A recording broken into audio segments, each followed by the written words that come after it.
Sebuah kamera yang harganya hanya 1 atau 200 ribu beberapa tahun yang lalu. Tapi sekarang tidak ada yang menginginkannya seharga 100 ribu. Jadi dia hanya melakukan kebaikan dan memberi Peter akun dan kata sandi perangkat lunak pemantauan. Dalam percakapan tadi, Peter telah terekam oleh kamera pengintai dan memberitahu orang tersebut dengan jelas tiang panjang Buddha perunggu. Dia tidak hanya memberitahu orang tersebut berapa usianya dan berapa nilainya. Namun dia juga memberikan proposal kepada pihak lain sebesar setengahnya untuk setiap orang. Yang sangat baik dan jauh melampaui tingkat rata-rata seluruh industri barang antik. Alasan mengapa dia mengatakan yang sebenarnya kepada pihak lain adalah karena dia mengetahui konspirasi pihak lain. Jadi dia hanya menggunakan tipuannya untuk membuat konspirasi. Dia mengatakan semua yang harus dikatakan dan tidak boleh dikatakan. Hanya karena pihak lain tidak percaya, maka dia mengatakannya dengan tulus. Pihak lain sama sekali tidak percaya bahwa benda ini berasal dari kerajaan B. Mereka hanya ingin menipunya. Jadi sekeras apapun dia berusaha, pihak lain bersikeras bahwa jumlahnya hanya 300 juta. Setelah diberitahu nilai sebenarnya dari barang tersebut, dia tetap mengatakan bahwa selama 300 juta. Jadi dengan rangkaian bukti ini, jika pihak lain mengetahui kebenarannya dan kembali menimbulkan masalah, dia tidak perlu khawatir. Sekalipun gugatannya sampai ke PBB, dia tidak bisa kalah. Dia telah lama mengerjakan barang antik dan telah melihat segala macam hal aneh. Jadi dia selalu waspada terhadap orang lain dan mempertimbangkan segalanya dengan sangat hati-hati. Setelah Peter mengunduh semua video pengawasan ke ponselnya, dia membuat keputusan untuk menyingkirkan Buddha perunggu itu secepat mungkin. Alasan untuk mengambil tindakan secepatnya bukan karena dia kekurangan uang. Namun dia menyadari bahwa seseorang tidak ingin dia mendapatkan pijakan di jalan antik itu. Dia menerima Buddha perunggu hari ini. Tidak butuh waktu lama bagi seseorang untuk menyebarkan berita di jalan antik. Memberitahu semua orang bahwa mereka telah ditipu. Jika kau ingin kembali dengan baik, tidak ada gunanya mengatakan bahwa semuanya berasal dari kerajaan B. Tidak ada yang akan mempercayainya. Terlebih lagi, Peter, pedagang barang antik di sini, juga tahu bahwa tingkat profesionalnya tidak bisa mencapai puncak. Jadi cara terbaik adalah menyingkirkan Buddha perunggu ini secepatnya. Setelah berhasil dijual, reputasinya di Jakarta Antique Street akan langsung terbangun. Mengenai apa menjadi terkenal akan mengungkap identitasnya, Peter tidak khawatir. Meskipun dia menemukan kebocoran semacam ini senilai puluhan miliar hanya dapat memberikan pengaruh pada lingkaran barang antik di tempat seperti Jakarta. Tidak ada apa-apanya dalam perspektif nasional, apalagi di kalangan antik Eropa dan Amerika. Koleksinya masing-masing dapat berharga puluhan atau ratusan juta dolar. Game yang dibuat Alvin untuk dirinya sendiri cukup membuatnya terkenal di Jakarta tanpa disebarkan terlalu luas. Skalanya sempurna. Bantuan ini tidak tepat waktu. Saat itu sedang turun salju. Seseorang menghadiahkannya sebuah villa dengan satu set pemanas. Pada saat yang sama, Chandra Haris yang berada di dalam mobil Alvin juga menerima 300 juta yang ditransfer dari anak buah Alvin. Barang-barang yang dia beli seharga 98 juta pada sore hari dikembalikan menjadi 300 juta pada malam hari. Keuntungan 200 juta membuat Chandra Haris menari dengan gembira. Selalu sulit bagi orang biasa untuk mendapatkan banyak kebahagiaan dalam hidup mereka. Saat kau menghasilkan uang, seringkali hal itu membuat otot dan tulangmu tegang serta merusak harga dirimu.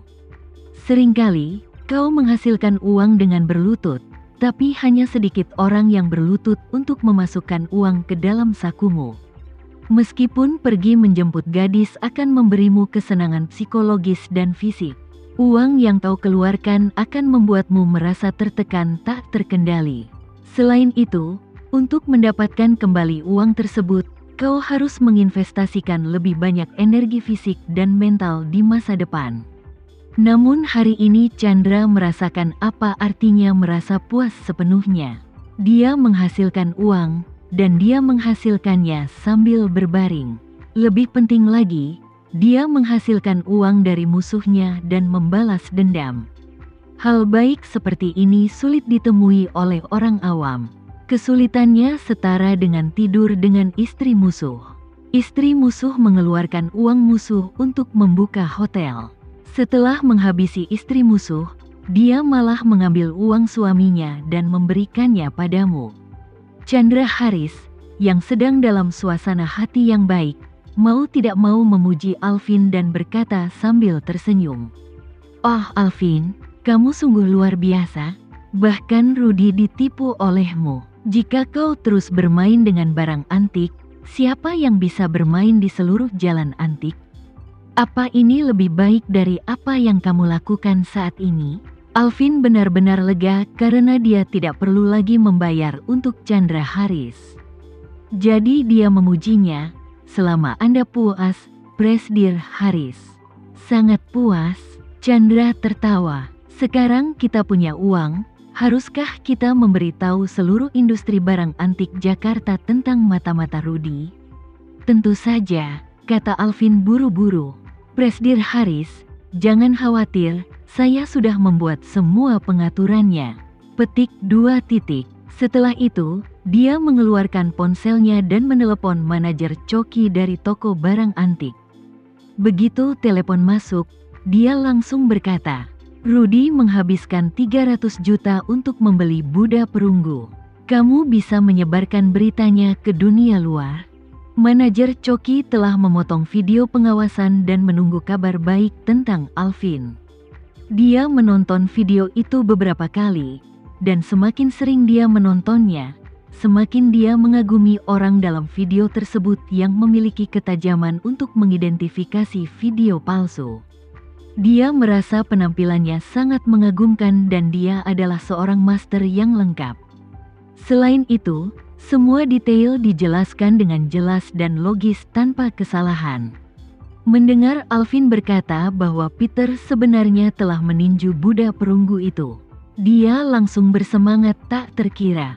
Semula semuanya sudah siap kecuali angin timur, namun kini angin timur telah datang.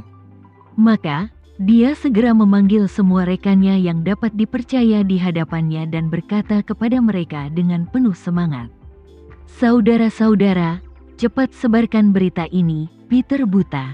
Dia menghabiskan 300 juta untuk membeli Buddha perunggu palsu. Orang-orang itu tidak tahu apa yang sedang terjadi di sini. Mereka baru saja mendengar manajer Coki berkata bahwa seseorang datang untuk menjual Buddha perunggu palsu. Tapi dia melihatnya dan mengusirnya. Sekarang mereka mendengar bahwa Peter membeli Buddha perunggu palsu, maka seseorang bertanya, 'Manajer, Peter seharusnya tidak membeli Buddha perunggu yang baru saja digunakan orang untuk menipu Anda, kan?' Manajer Coki mengangguk dan berkata sambil tersenyum, 'Itu benar, dia membelinya seharga 300 juta.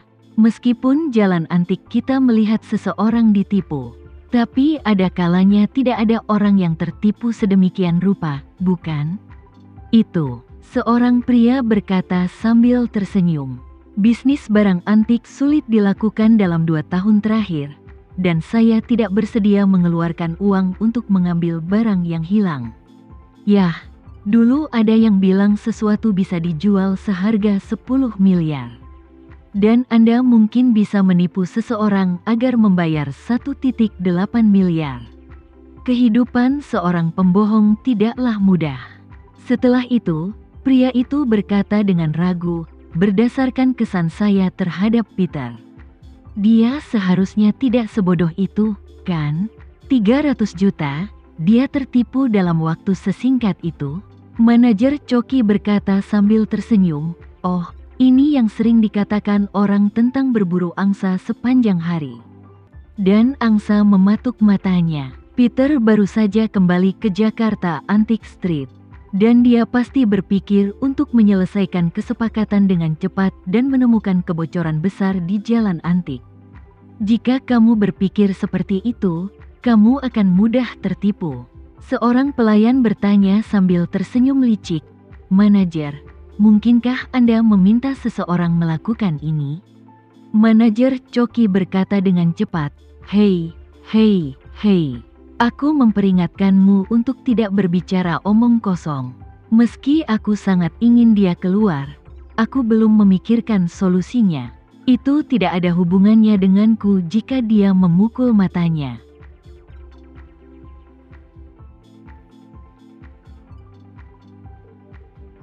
Sekian dulu ya video kali ini, kita lanjutkan lagi videonya di lain waktu.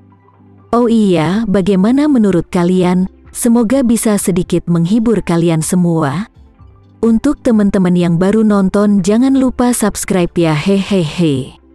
Dan kalau teman-teman ada yang ingin gabung langganan, bisa langsung gabung saja untuk dapat fitur yang menarik dan sedikit membantu Mimin. Terima kasih banyak sudah menonton, sampai jumpa lagi, bye bye bye.